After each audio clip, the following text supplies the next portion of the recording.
Welcome back. Let's look at part 2 of the treatments of persons with attention deficit hyperactivity disorder.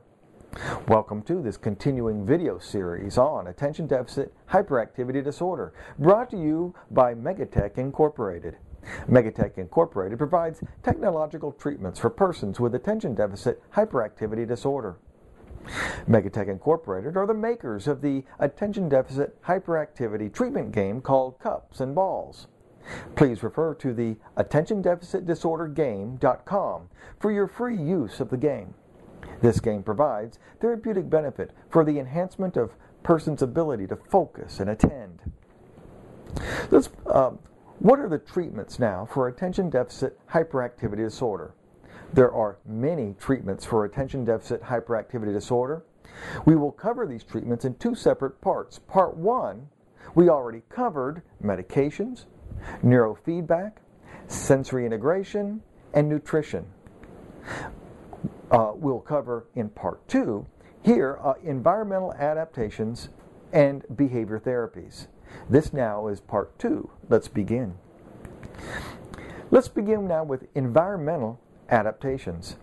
The most important environmental adaptations include a very structured and predictable daily scheduled routine with clearly defined expectations of tasks and the responsibilities of the day. Strategies and sensory integration tools such as weighted vests, rocking or bouncing chairs can assist in focus and task completion. Controlling distractions with dedicated rooms for the appropriate subject material, appropriate times, and structure social situations to fit each event also are environmental adaptations that can assist in managing ADHD symptoms. Other environmental supports include organizational tools that help with what we call executive functioning. These organizational tools include things like the use of calendars to keep up with due dates, having a place for everything and a time to put things away, and setting up a sequence for every task. Within these sequences, there's a beginning to set up the task. But in the sequence of activities, we also have a putting away step at the very end, so that at the completion of every task, there is that step to put away. Now let's look at behavior therapies. In behavior therapies, there are different kinds of this to kind of come together to assist in coping and managing with the attention deficit hyperactivity behaviors. Psychotherapy, for one, is to help individuals learn how to successfully cope and manage their frustrations associated with attention deficit hyperactivity disorder. Family therapy is another component. It provides a help in structuring the living environment to a consistent support so that it operates the same every day with clear understanding of expectations of the day. Family therapy also is associated with family training and education so that everyone is educated and has an understanding about attention deficit hyperactivity disorder, and to be equipped with the knowledge of what to do and when and how to use these supports in the most successful manner.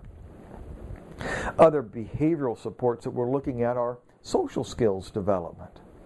Behavioral training includes a huge component of social skills development, especially for issues such as taking turns, sharing, asking for help, appropriate responses to teasing, reading facial expressions, body language, and using the right tones of voice for the circumstances. Cues like inside voice or outside voice to help understand and assist them in regulating self-control of their behavior. Other more traditional behavior therapies that we typically think of when we think of behavior therapies includes the basic reward and consequence approach.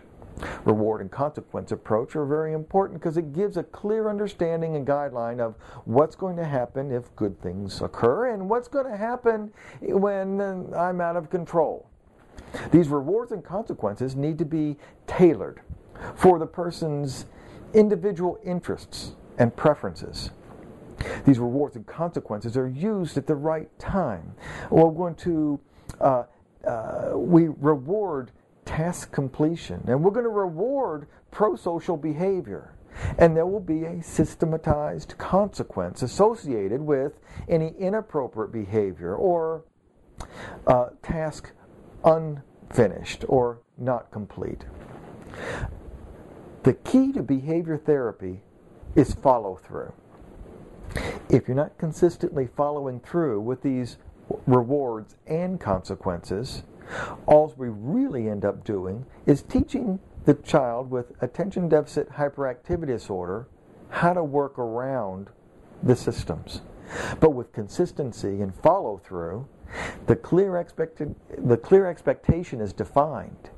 And from there, self-regulation is understood and can be better learned. This then ends part 2 of the 2-part series of the treatment of attention deficit hyperactivity disorder. Please visit the other companion trainings we have on this continued series on attention deficit hyperactivity disorder. In these other companion trainings, we're looking at the symptoms of ADHD, the causes of attention deficit hyperactivity disorder, how to diagnose and other treatments of attention deficit hyperactivity disorder. We also want to understand coexisting conditions that are associated with ADHD. We're going to look at technological and therapeutic games for the treatment of ADHD and the beneficial effects of cups and balls to persons with attention deficit hyperactivity disorder. Thank you for your time and attentions. Please go to the AttentionDeficitDisorderGame.com for your free use of the game. This game provides therapeutic benefit for the enhancement of persons' ability to focus and attend. Megatech is committed to improving the quality of lives of persons with attention deficit hyperactivity disorder. Megatech will continue to provide these technological therapeutic games free of charge to anyone and at all times. Thank you for your time and attention.